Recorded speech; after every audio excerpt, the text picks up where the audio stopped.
10 de la mañana, 48 minutos en todo el país. Estamos en vivo a través de Canal 11 de Punta del Este, dándole la bienvenida al diputado por el Frente Amplio, representante del departamento de Maldonado, Joaquín Garlo. Bienvenido, Joaquín, ¿cómo estás? Muy buenos días, Marcelo, a toda la teleaudiencia. Un gusto estar con ustedes. Un placer que nos acompañe. Felicitaciones, ya lo hemos hecho de manera telefónica, que habíamos intercambiado mensajes, pero bueno, primera vez que tenemos al diputado del Frente Amplio por Maldonado aquí en el estudio. Bueno, Joaquín Garlo ha sido edil durante muchos años y bueno, asumió la banca en diputados, bueno, que fue electo en el pasado mes de octubre. En este caso, uno de los temas que ocupa grandes espacios en los medios de comunicación es el proyecto de ley para reformar la caja de profesionales de jubilaciones de profesionales universitarios. La caja de jubilaciones y pensiones de profesionales universitarios, en un proyecto que presentó el gobierno. Ya se había presentado un proyecto en el año 2023. Ahora el Frente Amplio presentó un proyecto que no fue llevado por la oposición. Hubo muchas críticas, cuestionamientos, preguntas sin respuesta. El diputado Joaquín Garlo presidió la comisión especial que estudió este proyecto de ley. Me imagino todo lo que sea vinculado a la seguridad social es muy complejo, muy difícil de entender, de explicar, de gestionar, me imagino. Sí, sin lugar a duda, es un tema muy complejo ante una situación muy compleja, ¿no? Y para contextualizar un poco, la caja de profesionales está atravesando hoy por hoy una situación sumamente crítica en términos económicos y financieros. Según el propio directorio de la caja, tiene disponibilidad de recursos para hacer frente a las obligaciones hasta el mes de julio de este año, no más allá. Eso implica que, en función de la responsabilidad del Estado, según la Constitución de la República, para sostener las jubilaciones y pensiones del sistema previsional, era necesario pensar en un esquema de financiación que permita, por un lado, la resolución de la urgencia, atender la emergencia actual, pero también pensar en la estabilidad del subsistema para los próximos 20 años. Entonces estuvimos trabajando durante todo este mes en la comisión especial, trabajando el proyecto del Poder Ejecutivo, pero recibiendo también una gran cantidad de delegaciones de distintos colectivos de profesionales, gremiales, universitarias, colectivos de afiliados, al directorio de la Caja y también propuestas de los partidos de oposición que fueron incorporadas al proyecto, y de esa manera llegó el miércoles a la Cámara de Diputados un proyecto integral con un esquema de financiación sostenible, equitativo, que implica el reparto de las cargas. ¿Y qué quiero decir con esto? La situación es muy compleja y la solución también es compleja.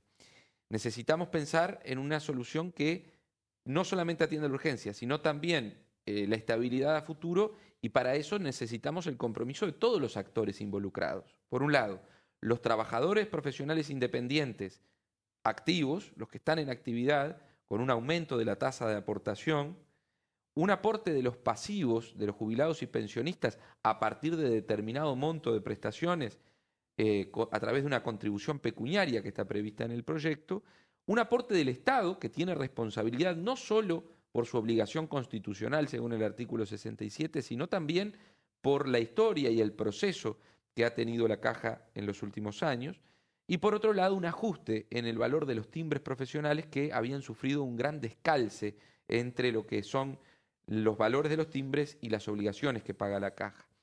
Ese esquema es un esquema estable financieramente, es un esquema equitativo, pero además es un esquema socialmente justo, que reparte las cargas entre todos los actores y que creemos que es la solución para este problema que no es de ahora, que no surge hoy, que es un problema que se arrastra desde hace muchos años y que requiere una solución urgente. El proyecto se aprobó en diputados el miércoles de esta ley que reforma la caja, con modificaciones sustantivas al proyecto que presentó el gobierno, que preveía, como decía el diputado Garlo, una financiación del 70% del problema por parte de activos y pasivos, además de el endeudamiento.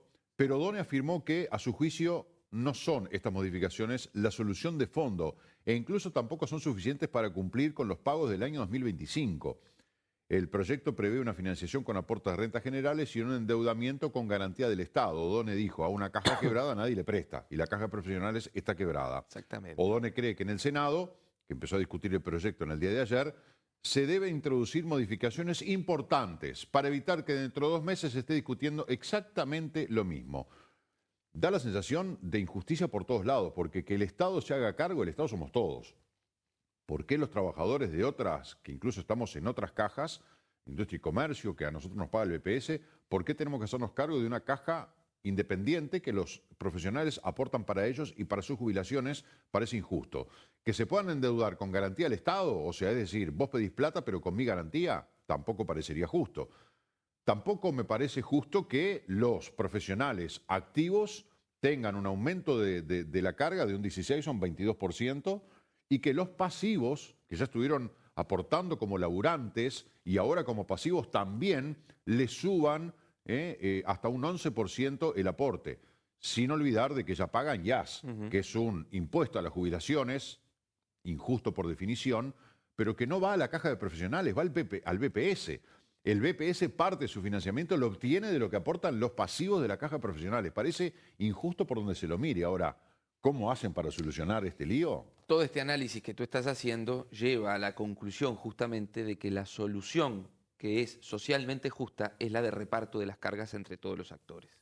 Una solución tiene que haber, porque la caja tiene que hacer frente a sus obligaciones, si no después de julio no va a pagar las jubilaciones y pensiones de los 20.000 pasivos que reciben jubilaciones y pensiones de la caja. Unos 15.000 jubilados y unos 5.000 pensionistas aproximadamente. Entonces, ante esa situación tan compleja, se requiere un esquema que sea de reparto de cargas entre los actores involucrados.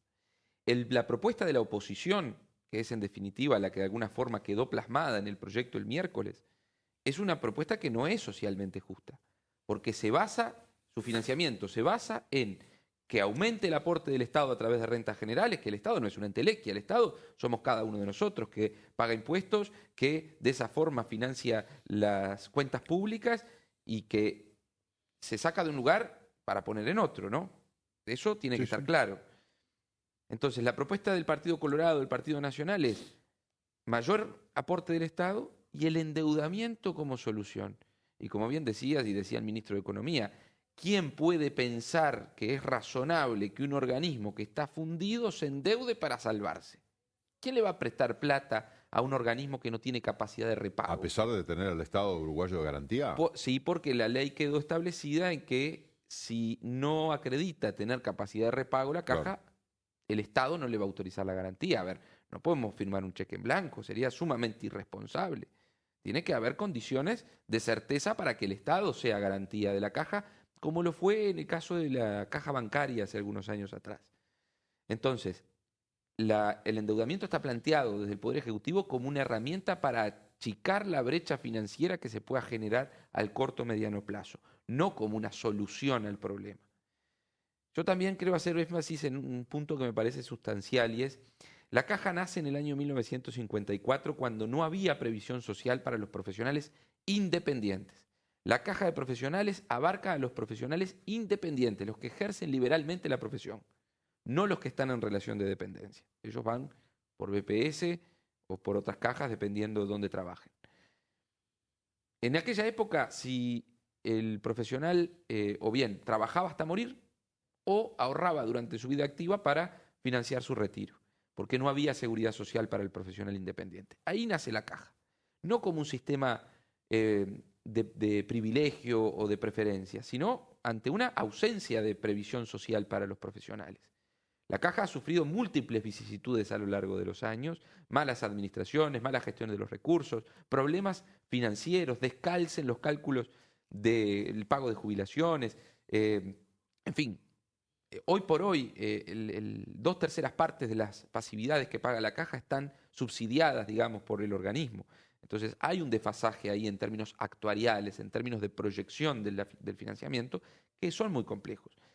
Entonces, no podemos pensar en una solución que no involucre a todos los actores, al conjunto de la sociedad que forma parte de la caja, que son los profesionales independientes, pero también la responsabilidad del Estado, o sea, del conjunto de la sociedad que no forma parte de la caja, que por imperio de la Constitución, por mandato constitucional, está obligado el Estado a asistir financieramente a la seguridad social cuando así sea necesario.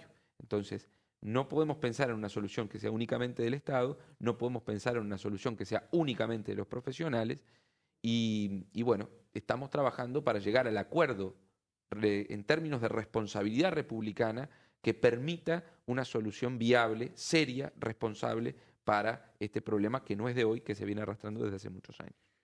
Se introducirán, no sé si habrá hablado con el senador Antonini, pero se introducirán cambios en la Cámara Alta. Digo, hay espíritu de que, para de alguna manera atender esto que está diciendo el ministro de Economía, que después digan, no digan después que no les avisé, ¿no?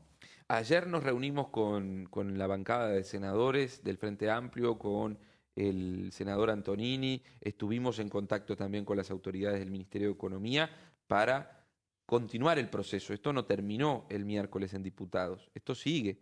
Y después del Senado, si se introducen modificaciones, va a pasar a la Cámara de Diputados. Y hay margen para introducir modificaciones al punto tal de que nosotros, en diputados, del proyecto original cambiamos muchas cosas. Por ejemplo, bajamos la tasa de aporte de los pasivos, la contribución pecuniaria, disminuimos el porcentaje de las alícuotas, establecimos que el aumento de la tasa de los activos fuera transitorio hasta que la caja se estabilice, establecimos la actualización de los timbres por índice medio de salarios para poder acomodar ese descalce histórico que se ha generado. Establecimos la compatibilidad de la jubilación avanzada con otra jubilación por edad avanzada con otras jubilaciones o retiros. En fin, fuimos introduciendo elementos de los planteos de la sociedad civil en la comisión y de la oposición también en un proceso de construcción colectiva. Quiere decir que el proyecto del gobierno de la bancada oficialista no es un proyecto cerrado, ni mucho menos, es un proyecto abierto al diálogo y a la discusión. Y eso es una característica muy importante. ¿Qué plazos se manejan? Porque esto, el almanaque corre en contra, ¿no?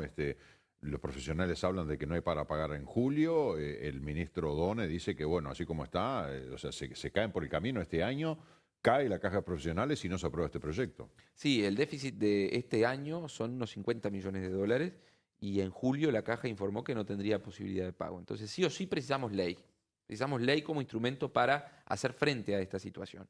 Y en ese sentido, ayer mismo la Comisión Especial del Senado empezó a funcionar para que en los próximos días se pueda elevar a la Cámara de Senadores el proyecto y de allí, si se introducen modificaciones, pasará a la Cámara de Diputados. Yo cuando veía esta discusión en los informativos de televisión que mostraban el trabajo de esta comisión especial y lo veía el diputado Joaquín Garlo, la verdad, qué desafío para un hombre joven de Maldonado, que ha trabajado en política desde hace muchos años, que empezó con la militancia en la época estudiantil, siguió desde la Junta Departamental, hoy está en una bancada de la Cámara de Representantes, presidir una comisión para un tema tan importante que involucra a tanta gente. Me imagino que personalmente debe ser un gran desafío porque son temas muy complejos y de gran responsabilidad, pero también un orgullo, ¿no? Sin duda, ha sido un desafío este proceso muy grande y una enorme responsabilidad y lo hemos considerado desde el principio también como parte del proceso de aprendizaje de esta nueva etapa que comenzó en febrero en la Cámara de Diputados. Y el desafío de este tema, además, es que por su complejidad, por sus múltiples aristas, es importante tener en cuenta un montón de elementos diversos desde el punto de vista económico, desde el punto de vista social, desde el punto de vista jurídico. Y yo quiero aprovechar esta instancia para agradecer a todos los colectivos de profesionales que nos hicieron llegar iniciativas, propuestas, ideas, a los asesores que han trabajado con nosotros, a los compañeros de la bancada del Frente Amplio, porque estos procesos no son unipersonales, ni mucho menos, son todos colectivos. Los órganos legislativos son órganos colegiados, son plurales, con distintas visiones. El trabajo en la comisión fue muy bueno, con la oposición, y habla también de una forma de concebir el trabajo parlamentario y la democracia uruguaya tan sana y tan potente que a veces nos acostumbramos a eso, pero tenemos que reivindicarlo siempre, ¿no? Porque no nos podemos acostumbrar a que es así, sino que lo tenemos que mejorar permanentemente. Así que bueno, para nosotros, a tan pocas semanas de haber iniciado nuestra labor parlamentaria en la Cámara de Diputados, enfrentarnos a este desafío ha sido una satisfacción muy grande, pero también un compromiso muy fuerte. Un fogueo y una maduración del punto de vista político, como persona, como legislador, me imagino que de gran calibre. Hablemos de Maldonado. ¿Qué novedades hay para Maldonado? ¿Cómo se está enfocando? ¿Qué importancia tiene nuestro departamento? ¿Qué iniciativas hay? Bueno, estamos trabajando en varios temas en forma simultánea con el senador Antonini, con la diputada Araujo también y con los compañeros que están en la Junta Departamental y que van a ingresar a la Junta Departamental en el próximo mes de julio. Tenemos varios temas para tratar porque se viene la discusión del presupuesto quinquenal a nivel nacional, en el que vamos a tener que incorporar muchos elementos para el desarrollo del departamento. Y hemos estado en conversaciones con autoridades de varios ministerios para ir proyectando justamente en lo que tiene que ver con la salud, con la educación, con la seguridad, con la vivienda, qué proyectos vamos a poder desarrollar en los próximos años aquí en Maldonado. Puedo adelantar algunas cosas, concretamente en materia de educación, logramos concretar hace unas semanas atrás el comodato para la Escuela 102 del Balneario Buenos Aires y para la UTU del Balneario Buenos Aires, que era un reclamo de la comunidad educativa desde hacía muchísimo tiempo. Logramos concretarlo a nivel departamental. ANEP ya inmediatamente empezó la instalación de las aulas móviles necesarias en esa escuela ante la superpoblación. El Balneario Buenos Aires es una de las zonas del departamento y del país que más ha crecido en términos demográficos en los últimos años. Estamos también siguiendo con atención la necesidad de la construcción del Liceo 2 de Piriápolis y del Liceo 3 de San Carlos. Ahora se logró concretar el comodato para la UDELAR, para el crecimiento del CURE, que era algo que veníamos planteando desde hacía muchos años y lamentablemente el intendente Antía no nos daba respuesta. Ahora se firmó ya la resolución para poder ampliar el CURE. Y bueno, todos esos elementos van a implicar un compromiso presupuestal del gobierno para poder concretar esas obras. Y en eso estamos trabajando. Estamos también en cuestiones ya más legislativas, viendo la necesidad de atender las modificaciones de la ley de ordenamiento territorial, de autorizaciones ambientales previas, que para Maldonado son muy importantes porque el cuidado del ambiente en nuestro departamento es una cuestión central y necesitamos ajustar la normativa legal para generar un mayor marco de protección por parte del Estado y que Maldonado pueda preservarse también en términos ambientales y de nuestro patrimonio natural. En fin, son múltiples aristas en las que estamos trabajando, reuniéndonos también con autoridades del Poder Ejecutivo. En materia de seguridad venimos siguiendo con atención lo que se viene haciendo desde Jefatura, un cambio en el enfoque de la política de seguridad pública en Maldonado, con mayor presencia policial en el territorio, en la calle, con una gran cantidad de operativos simultáneos que se vienen desarrollando, que han permitido atacar uno de los mayores flagelos que tenemos a nivel país, que es el narcotráfico. Y bueno, ahí ya se empiezan a ver visiones distintas, formas distintas de llevar adelante políticas desde el Poder Ejecutivo Nacional. ¿Hay posibilidades, yo sé que ánimos y deseos y planteos los hay, pero hay posibilidades de incrementar el presupuesto en función o comparándolo con el presupuesto anterior? Digo porque realmente se necesitan más recursos, se va a necesitar más dinero y hay cosas que son impostergables. El tema de la seguridad pública, el tema de la salud mental, el tema de la primera infancia. Hay aspectos que no se pueden postergar. No podemos seguir pateando la pelota para adelante porque en ese tiempo, en ese trayecto, mucha gente queda por el camino, quedan al costado. Necesariamente tiene que haber más dinero. ¿Qué panorama hay? Bueno, la semana que viene va a ingresar al Parlamento la rendición de cuentas, ¿tá?, del ejercicio 2024 del gobierno anterior. Ya han adelantado las autoridades del Ministerio de Economía que la situación no es una situación en términos económicos muy feliz del país, ¿no?, y del Estado especialmente. Y eso va a condicionar también lo que va a ser la elaboración del presupuesto quinquenal. No obstante ello, hay una gran cantidad de compromisos del gobierno que están puestos arriba de la mesa y que justamente están puestos para cumplirse. Y el presidente de la República desde el primer día dijo: a mí no me gusta hacer anuncios, que en alguna época estuvimos muy acostumbrados a los anuncios, pero que después terminaban en nada, ¿no? No había concreción de esos anuncios. Entonces, en esa línea, el presupuesto va a tener que incluir esos compromisos de gobierno en seguridad, primera infancia, educación, vivienda. Por ejemplo, la contratación de nuevos efectivos policiales, la necesidad de ampliar la plantilla funcionarial del Ministerio del Interior, un compromiso que está arriba de la mesa desde el primer momento y que para Maldonado va a ser muy importante porque necesitamos aumentar la cantidad de policías. Ya hemos estado conversando con las autoridades del Ministerio del Interior en ese sentido.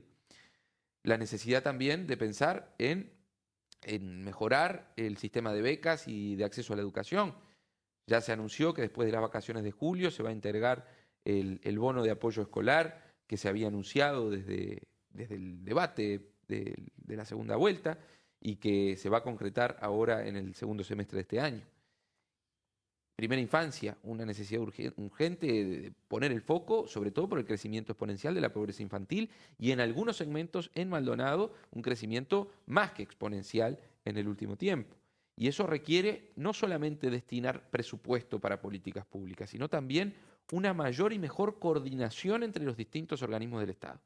Y esto lo hemos escuchado hasta el cansancio y por parte de todos los gobiernos, de que el Estado no coordina, de que el Estado se pisa, que un mismo organismo trabaja con la misma familia y no sabe que uno está trabajando y el otro también. Entonces, ese es un punto central que se está trabajando especialmente en la forma de establecer la correcta coordinación entre los organismos públicos para que el abordaje del Estado no implique un gasto doble, que muchas veces se produce, sino también un sostén estatal mucho más robusto, más fuerte, para mejorar la calidad de vida de la gente.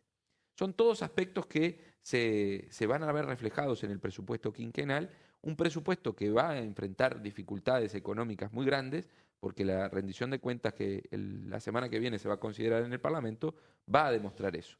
Pero para nosotros hay un compromiso férreo de pelear en el presupuesto quinquenal para introducir una gran cantidad de obras y de proyectos que Maldonado necesita, el centro de radioterapia, el hospital de Maldonado, los temas que venimos conversando desde hace tiempo. No hay nada nuevo en ese sentido porque conocemos las necesidades del departamento, sabemos cuáles son los reclamos de la ciudadanía y vamos a pelear a nivel parlamentario para que se introduzcan en el presupuesto nacional. El crecimiento de esa problemática que tiene Maldonado, de la situación de la pobreza infantil, etcétera, viene de la mano con que es el departamento que más ha crecido en población, ¿verdad? Según los datos del último censo, y por lo tanto ese crecimiento también vino acompañado de muchas problemáticas que esa gente que ha generado ese crecimiento tiene. O sea que es un departamento que necesita mucha atención. Por eso está muy bueno que esté Joaquín Garlo, que esté Eduardo Antonini, que esté Marita Araujo, que esté, se me van los otros diputados. Diego Echeverría, Rodrigo Blas y Gabriel Gurméndez, que... Bueno, Gabriel Gurméndez, diputado del Partido Colorado, que tiene algo que decir. No, que bromeamos frecuentemente porque lo acusan de no vivir en el departamento. Yo no sé si vive en el departamento o no, pero es como el tema del momento si Gurméndez es diputado por Maldonado o por otro departamento. Es verdad, yo he escuchado eso de decir, bueno, Gurméndez lo vimos acá mucho en campaña, pero después no se lo ve. Evidentemente es alguien que no vive en Maldonado, pero bueno, eso es un tema aparte. Ya tenemos que ir redondeando la entrevista. Le quería preguntar por las modificaciones a la normativa de designación y contratación de funcionarios en las intendencias, algo en lo que también trabajó el diputado Joaquín Garlo, algo que incluso mereció algunos reparos desde la hoy oposición, por considerar de que es un mamarracho el proyecto que hicieron, pero lo que la gente pide a gritos es que se termine el amiguismo en el Estado, punto. Exacto. Bueno, tan mamarracho el proyecto no es porque la oposición lo votó y por eso se aprobó, porque es un proyecto que necesitaba mayoría especial, 2/3 del componente de cada Cámara. Entonces salió por unanimidad ese proyecto, se votó por parte de todos los partidos. Entonces hacen una cosa adentro y después en la tribuna... Yo aclaro esto, que la gente saque sus propias conclusiones, ¿no? Pero el proyecto en Cámara de Diputados contó con los votos del Partido Nacional, del Partido Colorado, del Partido Independiente, de Identidad Soberana y del Frente Amplio. Y creo que también de Cabildo Abierto. Salió por unanimidad, si no mal recuerdo. Pero de la mayoría de los partidos políticos con representación en la Cámara. Un proyecto que busca establecer el concurso como mecanismo de ingreso a la función pública, como regla general, y el sorteo como un recurso residual para aquellos cargos que por sus cualidades lo ameriten, pensando en el trabajo no calificado, y que además prohíbe la contratación de funcionarios durante los últimos 12 meses de gobierno departamental para evitar justamente traer aparejado a las elecciones departamentales y la contratación de personas en la intendencia. Esto busca combatir el clientelismo, busca poner arriba de la mesa el principio de transparencia y de igualdad de oportunidades. Nosotros acá en Maldonado conocemos mejor que nadie lo que es el clientelismo político y el nepotismo y entendíamos necesario poder avanzar en la elaboración de este proyecto de ley, que fue el resultado de un proceso de acumulación positiva de hace muchos años de trabajo de distintos partidos políticos, de legisladores que ya no están, como el ex senador Adrián Peña, que trabajó intensamente, del Partido Colorado, que trabajó intensamente en este tema y que el Frente Amplio venía también discutiendo desde hace largas décadas y que finalmente logramos las mayorías necesarias para aprobar este proyecto, que ahora está discutiéndose en el Senado, donde seguramente se introduzcan modificaciones, porque todas las leyes son perfectibles y se pueden mejorar, y quizá haya que ajustar algunos puntos, pero el espíritu de la ley y el objetivo de la ley es terminar con el clientelismo político y generar transparencia e igualdad en el ingreso a las intendencias, que es un reclamo de la ciudadanía. Tal cual, que yo si quiero trabajar en la Intendencia tenga el mismo derecho que otra persona, que me evalúen por mis competencias, por mis antecedentes, que como para cualquier empresa o una empresa privada, uno no entra por amiguismo, uno entra por concursos, por competencia, por trayectoria, en fin. Tenemos que cerrar la entrevista. ¿En qué están las gestiones para que el presidente de la República nos visite en la mañana del 11? Mi compromiso está puesto y usted lo sabe, Sí, y lo claro, he trasladado. claro. Ojalá manejara la agenda del La presidente, ansiedad, mañana mismo estaría acá. Pero bueno, no depende de nosotros. Pero sin duda que En el en quinquenio se este va a dar. periodo le puedo asegurar que el presidente va a estar sentado en el living de la mañana del 11. Va a ser un placer para nosotros recibirlo. Primera vez será que entrevistemos a un presidente en funciones. Hasta ahora muchos se han ido en promesas, pero terminaron los periodos y no lo han concretado. Confiamos en que ahora sí se va a dar. Diputado Joaquín Carlos, gracias por acompañarnos. Buena gestión en este desafío enorme con temas tan importantes para el país que se están discutiendo en el Parlamento. Gracias a ustedes, un placer como siempre. Y recordarle a la teleaudiencia que nuestro trabajo se nutre también de las inquietudes y planteos que la comunidad de Maldonado tiene, así que estamos siempre a disposición para escuchar, para acompañar los procesos de la sociedad de Maldonado. Bienvenidas todas las propuestas, iniciativas y preocupaciones que tengan. ¿Cómo se le hacen llegar? A través de nuestras redes, en Instagram, Twitter, Facebook, Joaquín Garlo, y si no, en la página del Parlamento está nuestro correo electrónico también, el interno del despacho donde el equipo trabaja a diario de lunes a viernes. Por esas vías nos pueden hacer llegar todos los planteos, propuestas e inquietudes que tengan. Gracias, diputado. Gracias a ustedes. Hasta pronto. Vamos con nuestro móvil otra vez, 11:14 de la mañana. Lucía, adelante. Bueno, Marcelo, nos vinimos a lo que es la explanada de la Intendencia porque nos vinimos a hablar acerca de una situación un poco compleja, lo que se llama la epidemia del picudo rojo, y para eso estoy junto a Sebastián Lotey, que como licenciado en gestión agropecuaria y obviamente parte de la Dirección de Gestión Ambiental de aquí de Maldonado, de la Intendencia, nos va a poder explicar un poco más acerca de esta situación que estamos teniendo aquí en nuestro país. Bueno, ¿cómo estás? Primero que nada, me gustaría explicarle a la gente realmente qué es lo que está sucediendo con este insecto. Bueno, primero que nada, buen día, gracias por el espacio. Bueno, arrancando un poco, se está viendo que van empezando a aumentar los casos acá en Maldonado, sobre todo en la parte oeste. Ya tenemos, digamos, que presencia de lo que respecta a la franja de la Ruta 9, lo que es Solís Grande. Hasta ahora empezamos a ver un caso en espacio público en Portezuelo, en el cual ya una vez que nos llegó la información por parte de vecinos de Sauce, concurrimos al lugar, constatamos que era picudo y ya se hizo una ducha para intentar eliminar toda la plaga que se encuentra dentro del ejemplar y poder llevar adelante el tema del protocolo. Sebastián, para explicarle a la gente, porque bueno, tal vez hay gente que no es muy entendida en el asunto, ¿cómo es que actúa, cómo se generan estos casos, digamos, de picudo rojo en ciertas zonas?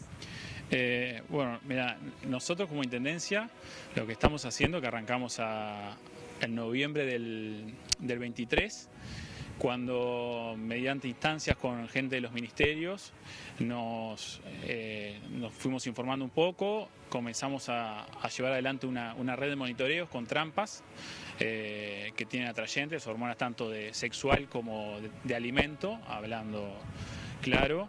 Y empezamos a marcarla después de hacer un censo que hoy en día lo tenemos marcado con más de 30.000 palmeras en el departamento, que obviamente hay más. Empezamos a definir en base a determinados puntos del departamento, de los 8 municipios, y la grandes cantidades de alineación de palmeras. Empezamos a armar esa red de monitoreo con la idea de empezar a ver si teníamos realmente la presencia ya instalada en el departamento y en base a eso empezar a desarrollar qué tratamientos preventivos serían los más apropiados. En base a eso empezamos a estudiar diferentes métodos y nos inclinamos por una licitación por el sistema SOSPAN, que es endoterapia vegetal, que era en que tenía más evidencia científica en otros países. Empezamos a hacer tratamientos en agosto del 24, es una licitación que se hizo para 1.000 palmeras, en la que se priorizó todas esas grandes alineaciones, esas grandes agrupaciones de palmera, por su valor histórico, patrimonial. ¿De qué palmeras estamos hablando? Mira, hicimos en Fénix, en la mayoría de los casos, solo en casos como Castillo de Piria, que dentro de Castillo de Piria hay más de 130 palmeras y había butiá y pindó. Hicimos todas las especies, y en una plaza que se encuentra en Playa Verde también, que es una que se llama Don Pepe, la plaza, Pepe Cuadrado creo.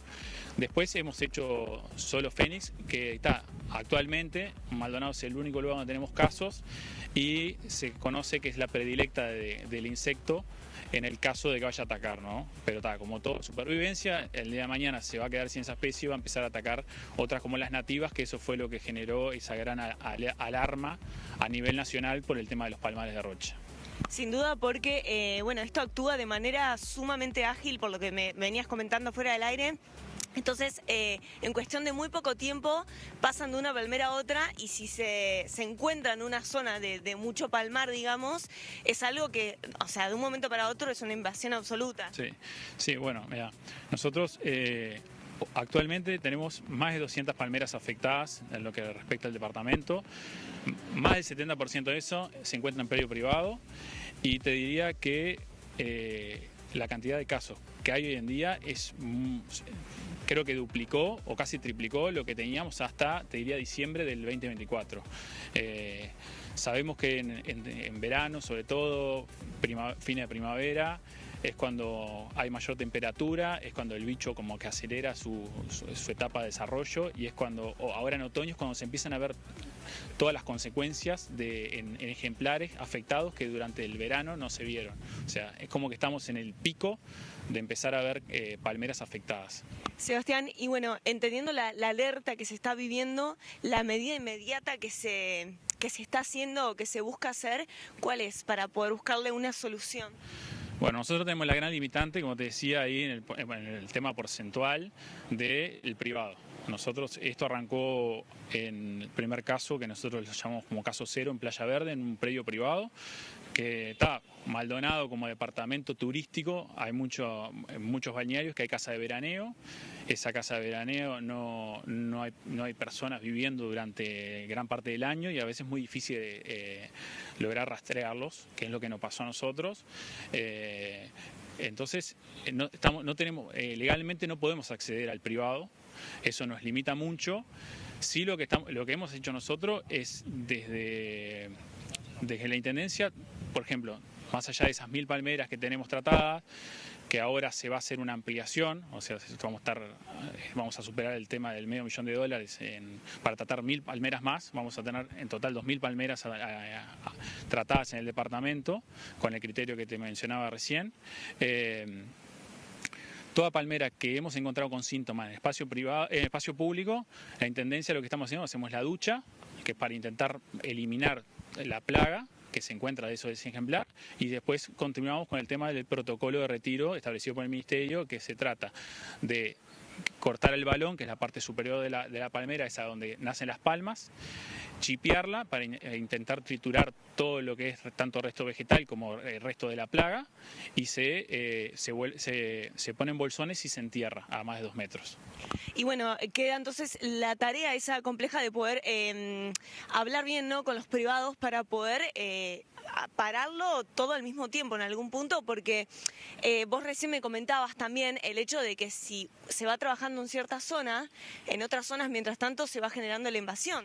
Sí, aparecen esos grandes focos, que claro, se entiende también que mucha gente, como te comentaba hace un rato, mucha gente o no la prioriza la palmera, o económicamente no puede afrontar los gastos de retirar un ejemplar. Entonces lo que hace es, bueno, me atacó la palmera, la dejo ahí, espero que se caigan las hojas, el día que se caigan las hojas dejo el estípite de la palmera solo, que es digamos en criollo un tronco, pero ese tronco va a seguir habiendo presencia de la plaga se va a seguir reproduciendo mientras que tenga alimento, y va a seguir volando. Entonces son como una especie de nidos que lo único que hace es perjudica, porque siguen siendo lugares donde se van a seguir concentrando la plaga y se va a seguir expandiendo.